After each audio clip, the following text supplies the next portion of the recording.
5 ஆண்டுகளுக்கும் மேலாக தமிழ்நாட்டை குறிவைத்து தாக்குதல் நடத்தி வருகிறது. பண்பாடு மற்றும் பொருளாதார தளத்தில் கடும் நெருக்கடியை தந்து கொண்டிருக்கிறது.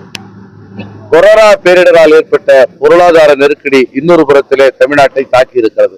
இத்தகைய சூழ்நிலையில் தமிழ்நாட்டை தலைகுனிய விடமாட்டேன் என்கிற அடிப்படையில மாண்புமிகு தமிழக முதல்வர் மு.க.ஸ்டாலின் அவர்கள் மிகச்சிறப்பான ஒரு ஆட்சியை தந்திருக்கிற காரணத்தினாலே தமிழ்நாடு முழுவதிலும் திராவிட முன்னேற்ற கழகத்து கூட்டணிக்கு ஒரு ஆதரவு அலை வீசுவதை பார்க்க முடிந்திருக்கிறது.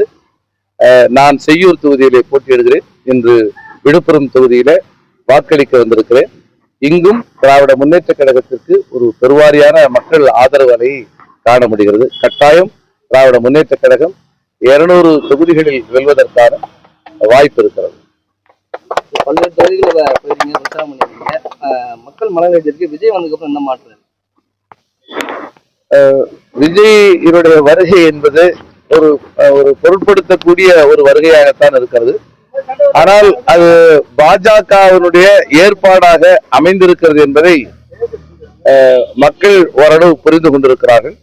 சிறுபான்மை மக்களுடைய வாக்குகளையும் ஏழை எளிய மக்களுடைய வாக்குகளையும் பிரிப்பதற்கு பாஜக செய்திருக்கிற ஒரு ஏற்பாடாகவே விஜயனுடைய வருகை தமிழ்நாட்டில் அமைந்திருக்கிறது. இந்த தேர்தலோடு நண்பர் விஜயனுடைய அரசியல் பிரவேசம் முடிந்துவிடும். இந்த தேர்தலை பொறுத்தவரையில் எதிர்கட்சி யார் என்பதற்கான ஒரு தேர்தலாகவே இது அமைந்திருக்கிறது. 2ஆம் இடத்திலே ஒரு முக்கியத்துவம் வாய்ந்த பாத்திரத்தை வகிப்பதற்கு பாஜக முயற்சிக்கிறது.